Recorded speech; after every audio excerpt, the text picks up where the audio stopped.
Once again अस्सलाम वालेकुम रहमतुल्लाह।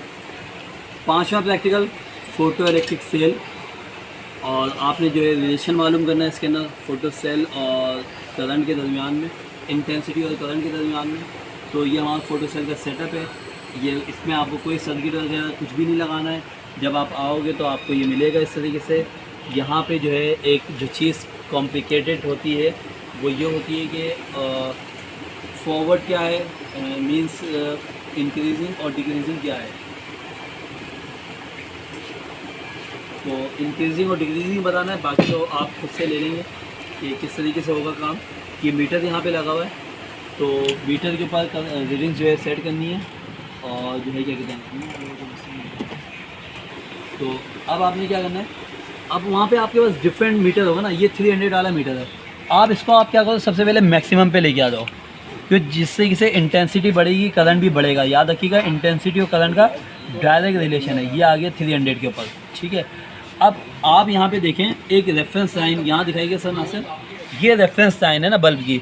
अब ये आ रहा है 14.5 के ऊपर। अगर आपको नज़र आ रहा हो तो चेक करें प्लीज़।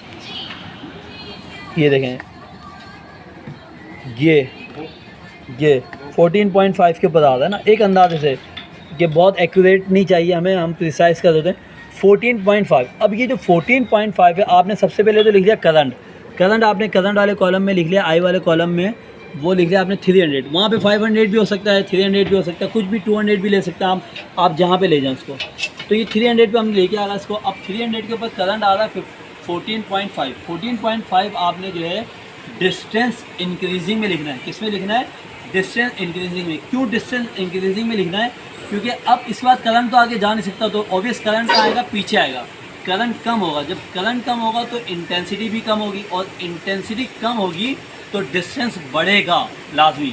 जब डिस्टेंस कम होगा तो इंटेंसिटी ज़्यादा होगी, जब डिस्टेंस जो है वो ज़्यादा होगा तो इंटेंसिटी कम होगी, और डिस्टेंस कम होगा तो इंटेंसिटी ज़्यादा होगी। आप इसको आराम से सुनेंगे तो आपको समझ आएगा। मैं फिर रिपीट करता हूँ कि डिस्टेंस कम होगा तो इंटेंसिटी ज़्यादा होगी, और डिस्टेंस ज़्यादा होगा तो इंटेंसिटी कम होगी।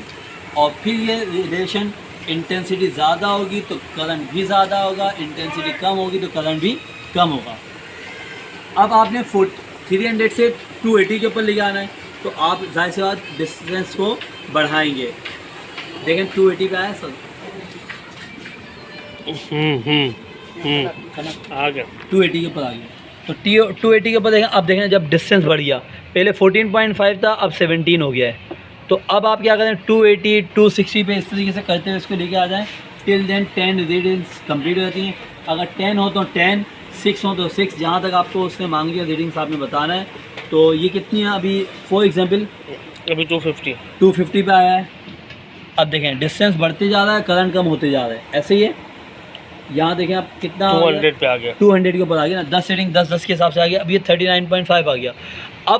अब जो बात है ना कॉम्प्लेक्स टू सिंपल पे, वो मैं आपको दोबारा शेयर करूँ। कॉम्प्लेक्स टू सिंपल के ऊपर ये वाली जो रीडिंग है ना आखिरी, ये रीडिंग रिपीट होगी, और रिपीट होने के बाद डिस्टेंस डिक्रीजिंग, अभी हम डिस्टेंस इंक्रीजिंग के ऊपर काम कर रहे थे। डिस्टेंस डिक्रीजिंग की जो लास्ट रीडिंग होगी, यानी पहले आप डिस्टेंस इंक्रीजिंग से ऊपर से लिखते हुए नीचे आए, अब नीचे से आप साइड वाले में शिफ्ट हो गए, और यही सेम रीडिंग आप क्या करोगे, कॉपी कर दोगे। ऑब्वियसली ये सारी रीडिंग तकरीबन सेम ही होगी, लेकिन क्योंकि हम अपने आंसर को, रिजल्ट को प्रिसाइज कर देते हैं, इसलिए हम इसको ट्वाइस ले रहे हैं, वरना 1 से इसका काम चल जाता। तो इसको ट्वाइस लेने के लिए ये वाली रीडिंग सेम हो जाएगी। जब आप वापस 200 से 210 के ऊपर जाओगे तो फिर आप नीचे से ऊपर जाओगे। डिस्टेंस इंक्रीजिंग में ऊपर से नीचे आए थे, और डिस्टेंस डिक्रीजिंग के अंदर नीचे से ऊपर जाओगे। तो जब हम नीचे से ऊपर जाएंगे तो डिस्टेंस कम होते जाएगा, करंट बढ़ता जाएगा क्योंकि इंटेंसिटी बढ़ रही है। और जब हम 300 के ऊपर वापस आएंगे तो आप देखेंगे जो 14.5 पहले आ रहा था वो अब शायद पहले ना आए, बल्कि इसके अंदर कुछ ना कुछ वेरिएट हो जाए। 0.1, 0.2, 0.7, 1 इतना वेरिएशन चलता है। तो मैं इसको 300 पे इसको सेट करता हूँ दोबारा। ये 300 आ गया, तकरीबन 300 आ गया। अब देखें अब वो वैल्यूज़ क्या आ रही। पहले 14.5 आ रहा था, अब 15 आ रहा है। तो 0.5 का वेरिएशन आएगा, ये चलेगा, इसमें कोई मिस्टेक की बात नहीं। ये प्रैक्टिकल आपका कंप्लीट हो गया। 1/d² on x axis. और वाई एक्सिस के ऊपर आपने आई लेना है।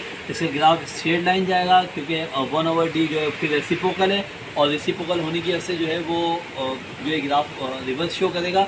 और रिवर्स का मतलब ये हो गया कि आपको डायरेक्ट करंट शो कर रहा होगा, यानी कि स्ट्रेट लाइन जा रहा होगा, जो कि इन्वर्स ऑफ डिस्टेंस और करंट के दरमियान डायरेक्ट रिलेशन शो कर रहा होगा। Thank you so much for watching. Bell icon का बटन मैंने अभी तक बोला नहीं आपको, बेल आइकन का बटन आप दबाइएगा ज़रूर। उसके साथ साथ जो है इसको चैनल को प्रमोट कीजिएगा, ये आने वाले बच्चों के लिए इंशाल्लाह और बेहतर वीडियोस लेके आएगा। टाइम मैनेजमेंट के ऊपर बात करें तो आज टाइम मैनेजमेंट के साथ हम यहाँ हाजिर हैं। तो चैनल को प्रमोट मर्ज़ी आपकी कीजिएगा नहीं कीजिएगा, क्योंकि चैनल प्रमोशन के लिए हम काम नहीं कर रहे, बल्कि ये काम जिन बच्चों के लिए, जिन बच्चों की वजह से किया जा रहा है वो खुद समझदार हैं, और मुझे उम्मीद है इस चैनल से इंशाल्लाह आप फ़ायदा उठाएँगे। अस्सलाम वालेकुम।